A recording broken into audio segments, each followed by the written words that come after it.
હારીજ પંથકમાં મોડી રાત્રે મેઘરાજાની ધમાકેદાર એન્ટ્રી, ભારે પવન અને વીજળીના ચમકારા વચ્ચે વરસાદનું થયું આગમન। હારીજના સાંકરા ગામે વીજળી પડવાથી 2 ભેંસોના મોત નીપજ્યા। વાડામાં બાંધેલ ભેંસો પર વીજળી પડતા નીપજ્યા મોત।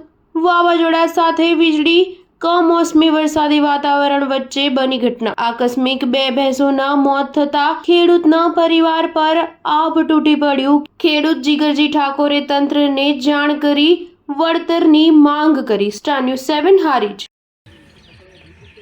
મારું નામ ઠાકર જીગર ધનાજી છે। ગઈ રાતે વીજળી પડવાથી મારી 2 ભેંસો મરી ગઈ છે। સાંકરા ગામનો રહેવાસી છું, તાલુકો હારીજ, જિલ્લો પાટણ। 1,30,000 જેવું નુકસાન છે। સરકારને વિનંતી છે કે મારે કોઈ સહાય કરે, બસ।